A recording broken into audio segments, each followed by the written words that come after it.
Surabaya, awal Juli.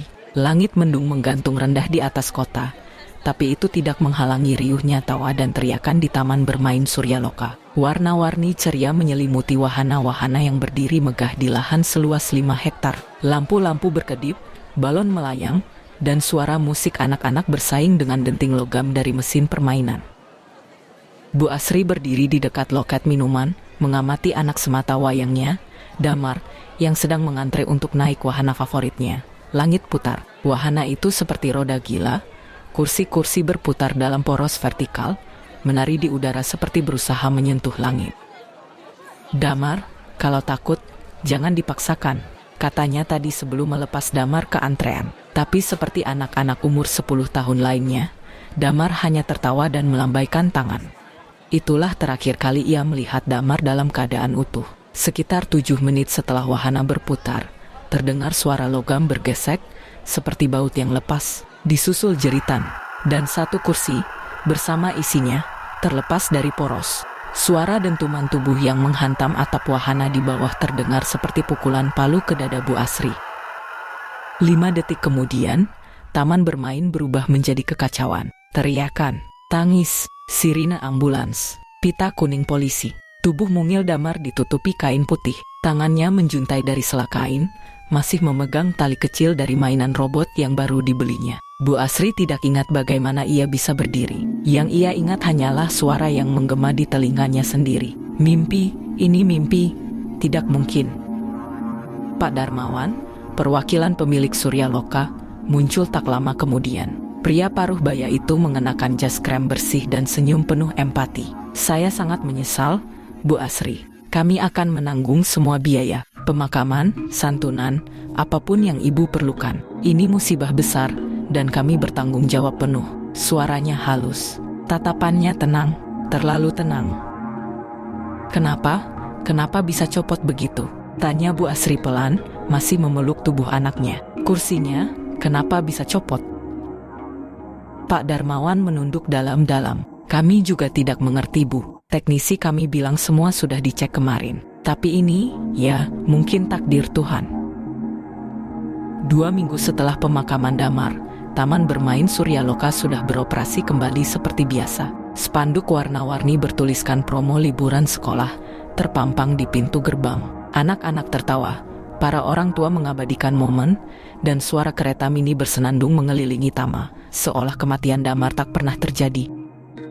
Bu Asri menonton dari kejauhan, duduk di atas sepeda motornya yang berhenti beberapa meter dari taman. Matahari sore memantulkan cahaya ke jendela, membuat wajahnya terlihat pucat, mata sembab. Tangannya gemetar menggenggam fotokopi koran lokal dari 5 tahun lalu yang baru saja ia temukan di perpustakaan daerah. Anak SD tewas jatuh dari wahana langit putar. Beritanya pendek, hanya 1 kolom kecil.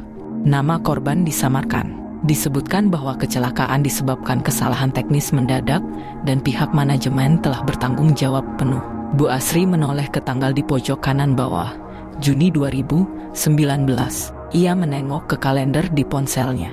Juli 2024. 5 tahun. Wahana yang sama. Usia korban yang sama. Sikap manajemen yang sama. Satu-satunya yang berbeda adalah orang tua korban. Malam itu, Bu Asri duduk termenung di ruang tamu sempit rumahnya. Suara kipas tua berdengung pelan. Di hadapannya, tersebar potongan koran lama, foto-foto wahana, serta catatan kecil yang ia buat sendiri. Di tengahnya, terpaku gambar denah taman bermain Suryaloka, yang ia print dari situs mereka. Ia mulai menandai dengan pena merah. Tahun 1999, remaja 13 tahun meninggal di wahana perahu ayun. Tahun 2004, balita tercebur di kolam bebek, meninggal dunia. Tahun 2009, remaja tersangkut di roller coaster. Tahun 2014, bocah 9 tahun tertimpa tiang lampu roboh. Tahun 2019, anak SD jatuh dari langit putar. Tahun 2024, Damar, wahana sama. Semuanya 5 tahun sekali, selalu di pertengahan tahun, selalu satu korban, selalu dianggap kecelakaan tak terduga, dan setelah itu, Suryaloka selalu makin besar. Besoknya, Bu Asri memberanikan diri datang langsung ke taman. Ia pura-pura jadi pengunjung. Penampilan disederhanakan, kerudung pudar, tas belanja kosong. Ia tidak naik wahana. Ia hanya berjalan, mengamati. Langit putar sudah diperbaiki, dicat ulang, tampak lebih baru. Tidak ada tanda-tanda bahwa 2 minggu lalu seorang anak tewas di sana. "Selamat siang, Ibu. Ada yang bisa kami bantu?" Seorang petugas berseragam menghampirinya. Bu Asri tersenyum sopan. "Tidak, terima kasih. Saya hanya nostalgia. Dulu sering kesini waktu masih kecil." Petugas itu mengangguk, tapi sorot matanya sempat berubah, seperti mengenali wajah Bu Asri, atau setidaknya tahu tragedi yang baru terjadi. Sebelum Bu Asri beranjak pergi, ia mendengar percakapan 2 ibu-ibu penyapu taman di bangku belakang dekat warung jajanan. "Kasihan ya, anak itu baru kelas 4 SD," katanya. "Iya, tapi Suryaloka memang sering ada musibah kayak gitu loh. Dulu anak tetanggaku juga," katanya. "Hus, jangan keras-keras, bisa kena masalah." Suara mereka mengecil, tapi cukup bagi Bu Asri untuk menangkap satu kata sebelum keduanya berhenti bicara: pesugihan. Hari ke-13 sejak kematian Damar, Bu Asri mendatangi seseorang yang direkomendasikan diam-diam oleh petugas kebersihan di Taman Bermain Suryaloka. Bukan polisi, bukan wartawan, tapi seorang pria tua, mantan teknisi wahana yang katanya pernah bekerja di sana selama belasan tahun, sebelum tiba-tiba menghilang dari daftar pegawai pada tahun 2020. Namanya Pak Yatno. Ia tinggal di pinggiran Sidoarjo, di sebuah rumah kayu semi permanen yang sudah usang dan dikepung pohon bambu. Ketika Bu Asri tiba, pria itu sedang duduk di beranda sambil merokok kretek. Kulitnya legam, matanya tajam, tapi kelihatan letih seperti menyimpan terlalu banyak yang tak bisa diucap.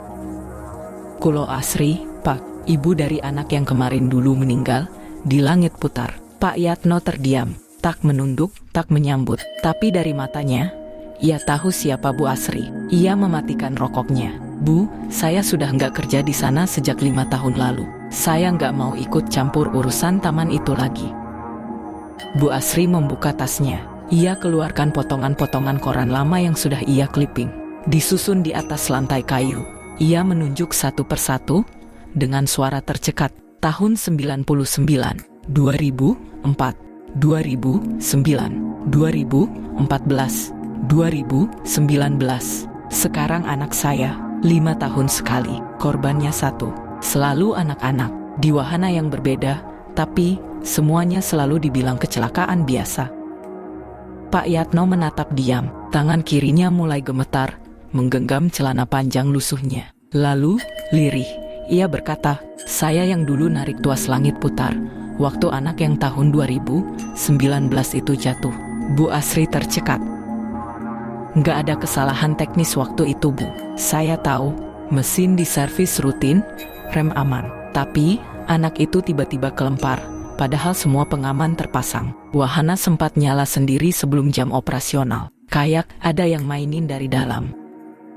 Pak Yatno menunduk, tangannya memeluk tubuh sendiri. "Setelah kejadian itu, saya mulai tanya-tanya diam-diam. Ternyata saya bukan teknisi pertama yang ngalamin hal aneh. Dulu, ada juga yang ngeluh wahana gerak sendiri, atau dengar suara anak kecil malam-malam waktu taman udah tutup. Pas saya tanya ke pegawai lama, satu orang bilang, taman itu dijaga jin pesugihan." Jantung Bu Asri berdegup keras, nafasnya tertahan. Pak Yatno mengangkat kepala, suaranya menegang. Setiap 5 tahun, dia minta tumbal. Anak-anak, harus 1, harus di wahana yang sedang populer. Kalau ditolak, taman akan kacau. Pernah dicoba dilawan, katanya, tapi yang nolak malah jadi korban. Bahkan keluarganya ikut kena. Bu Asri menggenggam tangan di pangkuan. Pemilik taman, dia tahu semua ini. Pak Yatno tertawa miris. "Bu, taman itu nggak mungkin sebesar sekarang tanpa pengorbanan. Lihat tiap 5 tahun, selalu ada renovasi besar, tambah wahana baru. Tiket makin mahal, pengunjung makin banyak. Tapi semua tutup mulut, karena semua kebagian. Saya dulu juga, awalnya, dikasih bonus gede. Cuma syaratnya, jangan tanya-tanya." Ia memandangi langit di atas pepohonan. "Makanya saya cabut. Setelah 2019, saya gak tahan. Saya pikir, kalau tinggal lebih lama, saya bisa kena giliran." Bu Asri menggigit bibir. Ia tahu ini bukan delusi, terlalu banyak yang cocok, terlalu spesifik, terlalu gelap untuk dibuat-buat. Apa ada orang lain yang tahu? Pak Yatno menggeleng. Sebagian udah pindah kota. Sebagian, saya dengar, ada yang meninggal mendadak. 1 orang, kepala keamanan lama, hilang di malam setelah ulang tahun Taman ke-20. Gak pernah ditemukan. Malam itu, Bu Asri kembali ke rumah dengan pikiran penuh kabut. Tapi ia tahu satu hal, ini bukan sekadar kesialan. Ini pola, ini kutukan. Dan satu-satunya yang bisa membuktikannya adalah dirinya sendiri.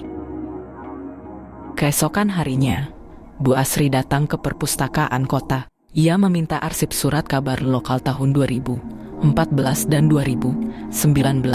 Ia tahu pencariannya akan sulit. Tapi ini satu-satunya cara untuk membuktikan bahwa kematian Damar bukan sekadar nasib buruk. Setelah 2 jam menyaring artikel, ia menemukannya. Semua berita pendek, 1 kolom, tanpa tindak lanjut. Tapi satu nama menarik perhatiannya. 2019. Korban, Aditya Nugraha, 8 tahun. Orang tua, Rudi dan Mirna Nugraha. Dengan bantuan media sosial lama, ia menemukan akun milik Mirna Nugraha. Foto profilnya gelap, tidak pernah diupdate sejak 2020. Tapi satu lokasi lama tertulis, Perumahan Sidosermo, Surabaya. Bu Asri berangkat sore itu juga. Di perumahan itu, ia bertanya ke satpam, "Bu Mirna ya?" "Wah, sudah lama pindah, Bu. Setelah anaknya meninggal itu." "Kenapa pindah?" tanya Bu Asri hati-hati. "Nggak tahu pasti, tapi waktu itu katanya Ibu Mirna sempat kesurupan beberapa kali. Setelah itu mereka pindah mendadak, nggak pamit." Langkah Bu Asri semakin berat. Ia mencari data orang tua dari korban 2014. Kali ini seorang remaja bernama Rizky Al-Fattah, usia 13 tahun. Alamat lamanya ada di daerah Rungkut. Ketika ia sampai di rumah itu, pintunya terbuka sedikit. Seorang pria tua keluar. "Maaf Pak, saya sedang mencari keluarga Rizky. Dulu tinggal di sini." Pria itu diam sejenak. Wajahnya berat. "Saya ayahnya. Rizky sudah lama meninggal. Boleh saya tahu soal kejadian itu?" Pak Fattah menatapnya. "Lelah, saya sudah lupakan semua itu Bu. Apapun yang Anda cari, tinggalkan saja. Percayalah, itu bukan sesuatu yang harus digali." Bu Asri memohon, "Anak saya juga meninggal bulan lalu di Suryaloka." Mata Pak Fattah melebar. Ia menunduk, menghela napas. "Kalau begitu, saya hanya bisa bilang satu hal, jangan terlalu dekat, jangan sendiri. Mereka tidak suka ditanya-tanya. Mereka," Pak Fattah menatapnya tajam, "bukan hanya manusia yang menjaga tempat itu." Sebelum Bu Asri bisa bertanya lebih lanjut, pria itu masuk dan menutup pintu. Kunci pintu diputar dari dalam. Di perjalanan pulang, Bu Asri merasa diikuti. Beberapa kali ia menoleh ke kaca spion. Mobil hitam itu masih ada beberapa meter di belakangnya. Ketika ia berbelok ke jalan kecil, mobil itu juga ikut. Tapi saat ia berhenti, mobil itu sudah tak ada. Saat tiba di rumah, di bawah pintu ada secari kertas, ditulis dengan pulpen. "Berhenti, kalau kamu masih mau hidup." Malam itu, Bu Asri tidak bisa tidur. Kertas ancaman itu masih ia simpan di bawah bantal, dilipat 3, dan kini menjadi beban yang nyata. Pagi harinya, ia membuat keputusan penting. Ia harus mencari bantuan, tapi bukan ke polisi. Polisi sudah ia datangi minggu lalu, dan seperti yang sudah bisa ditebak, tak ada laporan yang bisa diterima. Semua disebut kecelakaan murni. Bukti tak ada, motif tak bisa dijelaskan. "Ibu cuma menuduh tanpa dasar," kata penyidik muda waktu itu. Tidak ada bukti bahwa pengelola taman bermain melakukan pelanggaran. Namun satu petugas tua yang duduk di pojok ruang itu sempat menoleh saat Bu Asri pergi. Ia tak bicara banyak, hanya bisik satu kalimat, "Kalau sudah seperti ini, cari yang paham dunia lain Bu." Hari itu Bu Asri menghubungi kenalan lama almarhum suaminya, seorang ustadz sepuh di luar kota bernama Ustadz Mukhtar. Dulu, beliau sering diminta menangani gangguan spiritual di desa-desa sekitar Lumajang. Di telepon, suara Ustadz Mukhtar terdengar berat, tapi tenang. Pesugihan melalui tumbal manusia, itu perjanjian jangka panjang. Biasanya ada hitungan, ada waktu, dan ada penyerahan sukarela. Kalau benar tempat itu memakai tumbal 5 tahunan, artinya jin sudah terikat dalam siklus, tidak mudah diputus. Kalau tidak mudah, apa mungkin dihentikan Ustadz? Mungkin, tapi berbahaya. Jin tidak suka diputus sepihak, dan orang yang mengikat perjanjian pasti tidak akan tinggal diam. Apa saya bisa datang? Ustadz, datanglah. Beberapa hari kemudian, Bu Asri berangkat ke Lumajang. Rumah Ustadz Mukhtar sederhana, di tengah ladang tebu. Di dalamnya, ada rak penuh kitab tua dan dupa yang belum lama padam. Ustadz Mukhtar menatapnya tajam setelah mendengar kisah lengkapnya. Tempat seperti Suryaloka tidak berdiri begitu saja. Tumbal manusia, bukan hanya korban, tapi pengikat. Yang paling mengerikan bukan kematian fisiknya, tapi jiwa anak-anak itu bisa terikat ke jin yang menerima. Bu Asri menggenggam lututnya, gemetar. Damar masih di sana. Mungkin tidak utuh, tapi jin bisa menyimpan jejak untuk mempertahankan ikatan. Itulah kenapa tumbal tak bisa diganggu. Kalau ada yang membongkar rahasia, jin akan bertahan dengan cara apapun. Bisakah diputus? Ustadz Mukhtar membuka sebuah kotak kayu kecil. Di dalamnya ada paku panjang berwarna hitam legam. Ia menunjukkannya. Ini paku pemutus tanah janji, hanya bisa ditanam di tempat awal perjanjian dibuat. Di kasus ini mestinya di wahana paling tua, atau fondasi tempat pertama kali taman itu dibangun. Tapi ritual tidak bisa dilakukan sembarangan. Harus saat malam tertentu, ketika siklus pesugihan sedang lemah. Kapan itu? Biasanya pada malam 1 Suro, dalam 10 hari ke depan. Malam itu, saat Bu Asri pulang ke rumah, ia melihat kaca jendela retak, seolah dilempar batu kecil. Di luar tidak ada siapa-siapa. Dia sadar, dia sudah semakin dekat dengan kebenaran. 2 hari setelah dari Lumajang, Bu Asri kembali berdiri di depan gerbang Suryaloka. Kali ini ia tidak datang sebagai pengunjung. Ia datang sebagai penyusup. Ia mengenakan topi lebar dan masker medis, menyembunyikan wajah. Ia sudah tahu tujuan utamanya, mencari wahana tertua. Tempat pertama kali taman ini dibuka. Tempat kemungkinan besar tanah janji ditanam. Dari brosur-brosur lama dan artikel arsip yang ia kumpulkan, taman ini pertama kali dibuka tahun 2004. Dan atraksi pertamanya adalah sebuah karusel antik di bagian tengah taman. Sekarang sudah dipindahkan ke pojok taman dan jarang digunakan. Karusel itu kini bernama Merry Go Round Nostalgia. Catnya sudah memudar, beberapa kuda besi berkarat, dan musik latar yang diputar terdengar seperti lagu anak-anak yang distorsi. Bu Asri berdiri di dekat pagar wahana, memperhatikan lantai bundarnya. Kayu tua, beberapa retak. Tanah janji mungkin ada di bawah sini, bisik Bu Asri dalam hati. Tapi saat itu, seorang petugas taman datang mendekat. "Ibu, tidak boleh terlalu dekat, wahana sedang dalam perawatan." Bu Asri tersenyum kaku, mengangguk, lalu menjauh. Tapi ia sempat melihat sesuatu yang mencurigakan. Di sisi karusel, tertanam plat logam kecil bertuliskan angka 2004, dan ada segel Jawa kuno terukir samar, bukan bagian dari desain wahana biasa. Keesokan harinya, ia menelepon Ustadz Mukhtar. "Ustadz, saya sudah temukan titiknya. Karusel lama, tahun 2004. Bagus, tapi jangan ganggu tempat itu dulu. Kita butuh hari yang tepat. Malam 1 Suro tinggal 4 hari lagi. Bersiaplah." Saya merasa dia tahu. Mereka mengancam saya, bahkan masuk ke rumah saya. "Ibu Asri, semakin dekat kita ke tanah janji, semakin kuat mereka bisa menjangkau." Tapi justru itu tandanya, mereka mulai takut.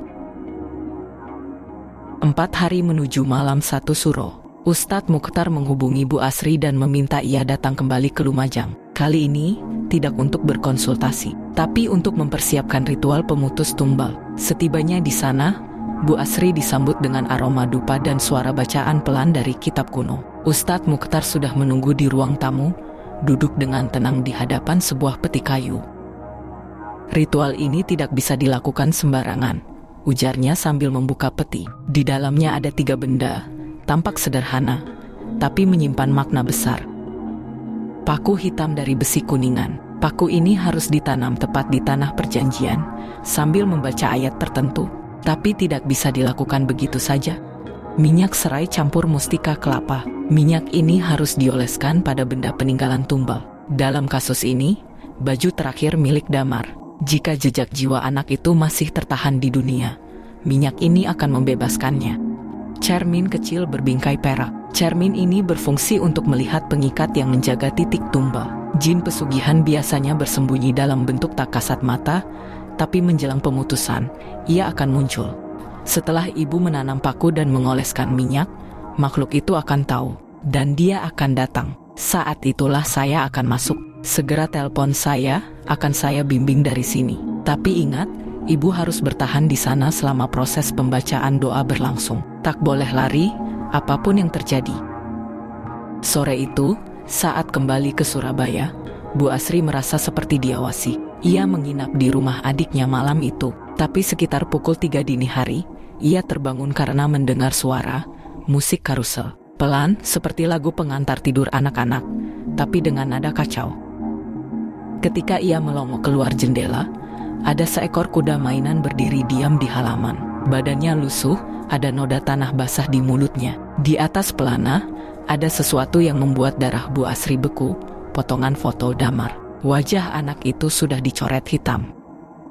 Keesokan harinya, Bu Asri menyiapkan segalanya. Ia menyembunyikan benda-benda ritual dalam ransel kecil, lalu kembali menyusup ke Suryaloka. Malam 1 Suro tinggal 2 hari, dan ia tahu, begitu langkah pertamanya dimulai, ia tidak akan bisa mundur. Malam 1 Suro, langit di atas Surabaya muram, awan menggantung rendah. Bu Asri sudah menyusup ke Suryaloka sejak sore. Ia berpura-pura menjadi pengunjung biasa, duduk lama mengamati karusel tua dari kejauhan. Pukul 23.45, taman hampir sepenuhnya gelap. Hanya beberapa lampu darurat menyala di titik-titik tertentu. Ia menyelinap ke bawah wahana karusel, membawa ransel kecil berisi benda-benda ritual. Tangan gemetar, tapi langkahnya pasti. Di sini, bisiknya sambil menyentuh tanah lembab. Disinilah Damar hampir direnggut. Ia mengeluarkan ponsel menelpon, suara Ustadz Mukhtar terdengar. Bacalah doa ini sambil menanam paku. Jangan goyah, jangan takut. Bu Asri menggali dengan tangan kosong. Setelah tanah cukup dalam, ia menekan paku besi kuningan ke dalam tanah sambil melafalkan doa dengan suara pelan, mengikuti panduan suara dari ponsel. Tiba-tiba angin menggulung dari bawah karusel. Suara logam berderit. Wahana mulai berputar, padahal tidak tersambung listrik. Suara tawa anak kecil terdengar, tapi itu bukan suara Damar. Dari balik pilar kayu, sesuatu muncul. Makhluk tinggi, tubuhnya seperti kabut berwajah manusia, tetapi tak jelas. Di tangannya tergenggam lonceng karusel yang berbunyi setiap kali ia melangkah. Kau ganggu perjanjianku, katanya. Anak itu milikku, giliranmu berikutnya. Bu Asri hampir kehilangan kesadaran karena takut, tapi ponsel di genggamannya terus memutar suara. Jangan berhenti, oleskan minyak ke peninggalan anakmu, bacakan ayat terakhir. Dengan tangan gemetar, ia mengoleskan minyak mustika ke bagian kerah baju Damar. Begitu minyak menyentuh kain, karusel tiba-tiba berhenti. Makhluk itu menjerit, dan kulit wajahnya mulai retak seperti tanah kering. Bu Asri membaca ayat terakhir dengan suara tercekat. Ustadz Mukhtar juga membacakan ayat-ayat suci. Seketika, api putih membungkus baju Damar dan tanah di bawahnya. Makhluk itu mengerang. Tubuhnya berubah menjadi abu, lalu menghilang ditiup angin. Semua menjadi hening. Suara dari ponsel kembali terdengar. Sudah selesai, Bu Asri. Tumbalnya telah diputus. Jin itu tak bisa lagi mengambil nyawa atas nama perjanjian. Sekarang cepat pergi. Besok pagi, semua akan berubah. 2 minggu setelah kejadian itu, Suryaloka mengalami kerugian terbesar sepanjang sejarahnya. Wahana-wahana rusak secara misterius. Kecelakaan kecil mulai terjadi hampir tiap hari. Tak ada korban jiwa, tapi cukup untuk membuat para pengunjung takut datang kembali. Pemilik Suryaloka mendadak menghilang dari publik. Rumor menyebutkan ia jatuh sakit, tubuhnya separuh lumpuh, dan dia terus berteriak seperti melihat sesuatu. Tak lama, taman bermain itu ditutup untuk renovasi, tapi tak pernah dibuka kembali. Setelah semua yang terjadi, Bu Asri memutuskan pindah rumah ke kota kecil di luar Surabaya. Ia tidak pernah menceritakan apa yang terjadi kepada siapapun. Tapi setiap malam 1 Suro, ia menyalakan dupa dan memanjatkan doa. Bukan untuk jin, tapi untuk anak-anak yang pernah hilang, dan untuk yang berhasil kembali. Like and subscribe.